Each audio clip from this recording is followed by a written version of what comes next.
We get it. There are 1,000,001 websites, blogs, and YouTube channels telling you 1,000,001 things about how to live your life, how to spend your money, how to earn more money, how to do your morning routine, communicate with your dog, and basically everything under the sun. Some of it makes sense, some of it's plain bullshit, and sometimes it's hard to figure out which is which.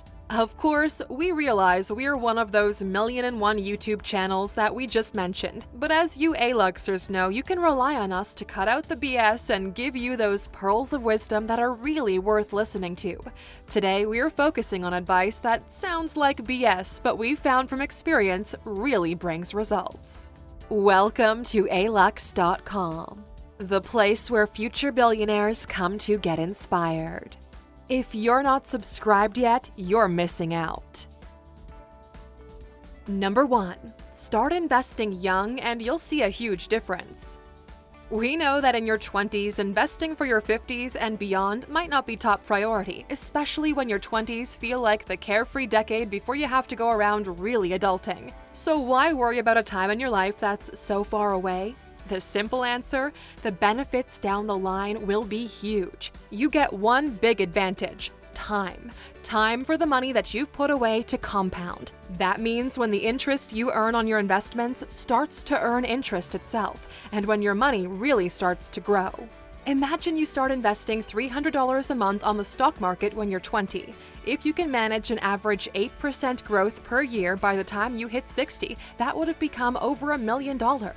If you'd started 10 years later at 30, that would be closer to $500,000. Yep, getting in there 10 years earlier could double your returns. On the topic of money, just remember, number 2, money won't solve all of your problems. Don't believe us? Just look at all the lottery winners you hear about on the news who go totally off the rails, or celebrities who go off on insane tweet storms about how their wife and family are ganging up on them, and they're also going to try running for president. Yep, looks like money didn't fix things for them. And in business, just pumping money into a startup won't make it succeed. You need to have the fundamentals right. When we say the fundamentals, we mean the things you need in place to really make it work. If it's a business, is the product or service of value to people? If not, no amount of investment is going to make it happen. And in your personal life, have you figured out what really makes you happy, fulfilled, and well-balanced? Nope. Well, splashing out on shopping sprees or partying with people you really don't like in expensive places you really don't want to be just aren't going to fix things. Number 3. The first step is the hardest one to take. Have you ever planned on going to the gym, but just found it impossible to get off the couch? Yep, we've all been there, but the moment you just got up, suddenly it was so much easier. Once you were in motion, somehow it didn't take so much effort to stay in motion. It's that first step that gets the momentum going, and it's the hardest one to take. It also goes for starting a business, or learning a new skill you've been delaying, quitting the job you hate, or doing that important task you've been procrastinating forever. Take the first step and the rest will follow. To quote a Chinese proverb, a journey of 1,000 miles begins with a single step.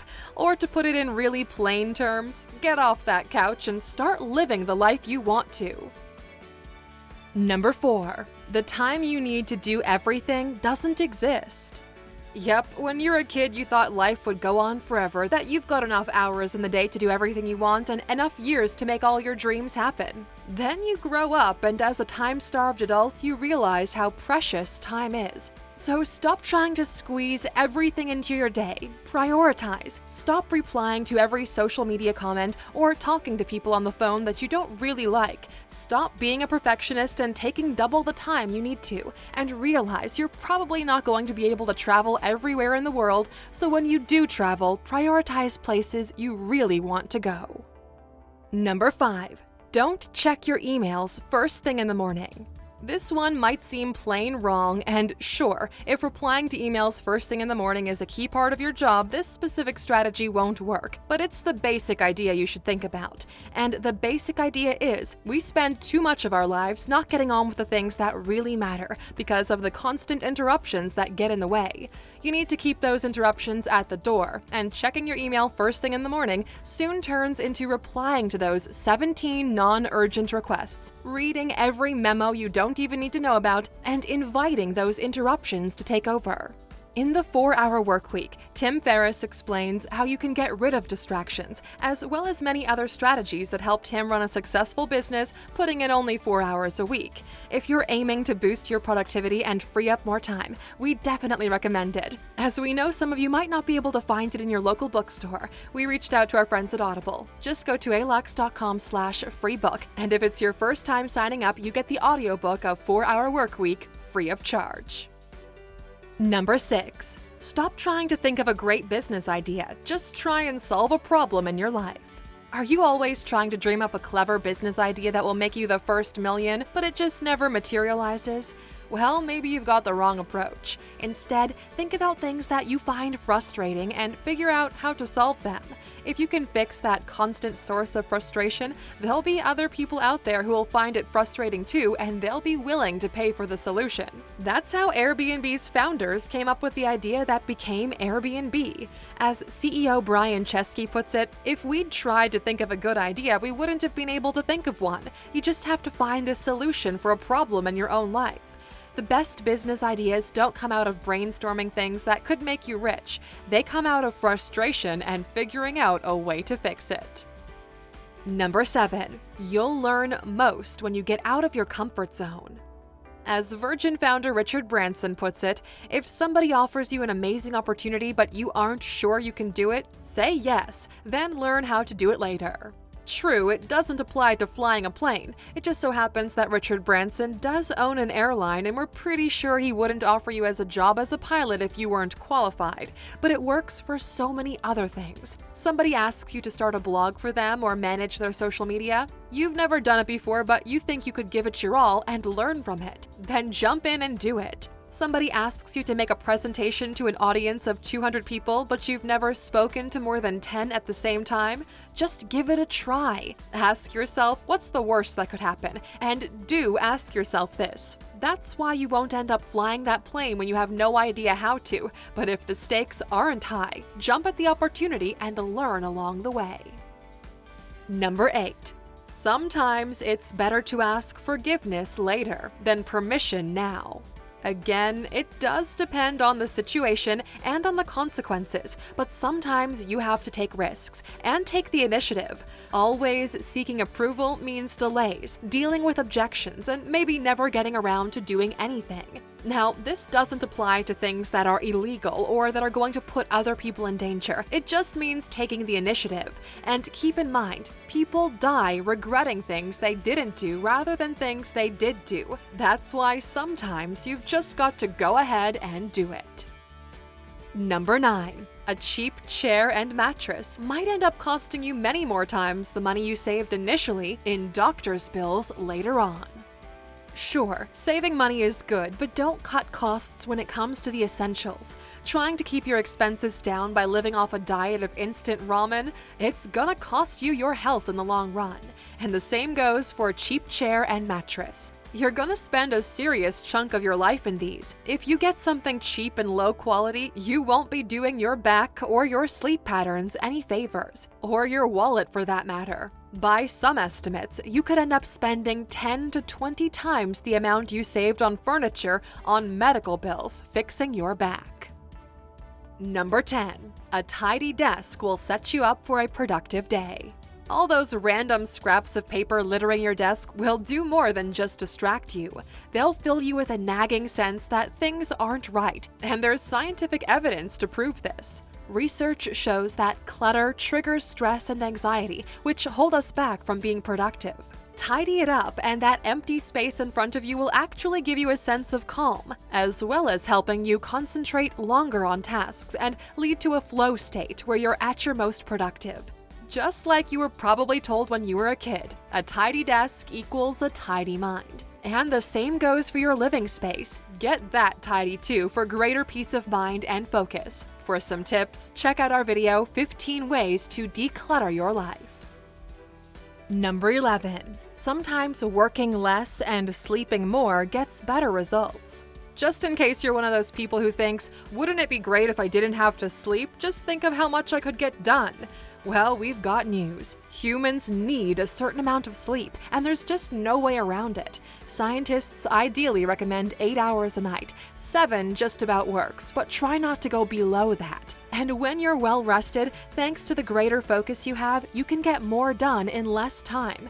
A well-rested person working 55 hours a week is often more productive than somebody who's sleep-deprived and working 80 hours. Their focus will be better, and so will their results.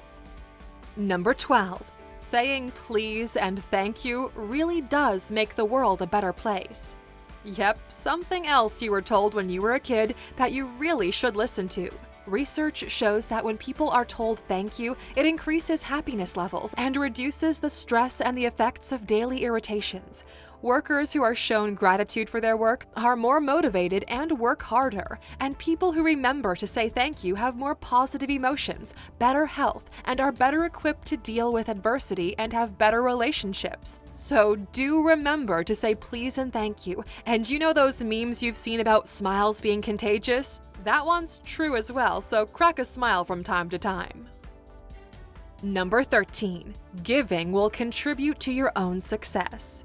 Whether it's helping an elderly person across the road, getting involved in your local community, or just helping out someone who needs it, it just makes life seem more worth living for everyone, even just a little bit. That's totally aside from the things it can bring you. You'll meet new people, learn new things, motivate others and yourself, create goodwill, which could come back on you. Karma doesn't have to be a bitch. It can work the other way too, and people who tend to be successful tend to make a point of giving. And when you give something back, you'll feel good about it. The scientific explanation: it increases your levels of oxytocin, and you'll realize that giving and helping each other does make the world a better place. Number 14. If you don't have at least a few enemies, you're probably doing something wrong. Yep, just when you thought we were getting all flower power on you, we hit you with this one. We're not saying you should go and look for enemies. Making enemies through treating people poorly is bad, and that's not what we are talking about. What we're talking about is something Winston Churchill may have put best. He said, "You have enemies? Good. It means you stood up for something in your life." And he's got a point. It's important to stand up for things you believe in, and for those who are close to you and for yourself. Doing that at some point is going to piss somebody off. Accept it. Don't be a jerk and be fair. But if you've never made an enemy, you might just be a bit too easygoing. So if that's you, stand up a bit more for what you believe in. Number 15. The problem with common sense is it's not so common. You might have heard this one before. Maybe you thought it meant that most people are dumb, but there's a lot more to it than that, and it's actually a lot more subtle. The word common is being used in meaning of something that's shared by everybody, and as we all perceive the world in a slightly different way, we don't always have common ways of seeing things. An opinion that one person takes blindly as common sense, others might not see it that way. It doesn't have to mean they're stupid, just that they have a different set of experiences and attitudes that color the way they see things. We're not saying don't stick to your beliefs and accept any opinion, but do take a little more time to stand back from your own viewpoint and look at it through other people's eyes too. You're bound to learn something, and some of the time, you'll realize that what you thought was common sense isn't as common or as obvious as you used to think. So Aluxers, what other things sound like BS but are totally true do you think we could have added to this list? Let us know in the comments. Now, since you stuck with us until the end, we of course have a bonus for you. Less is the new more. It sounds like a cliche, but why buy so many things that aren't going to bring you happiness? The only thing you can be sure they'll do is cut into your bank balance, clutter your house, and create even more harm to the environment. Instead, buy less, buy better quality and things that will last longer, and prioritize your spending on things that are either necessary or will really make you happy. Thank you for spending some time with us, Aluxers. Make sure to like and subscribe so you never miss another video. We also handpicked these videos, which we recommend you watch next. You can talk to us on all social medias or ask a question on our website, Alux.com. Thank you for being an Aluxer, and we'll see you back tomorrow.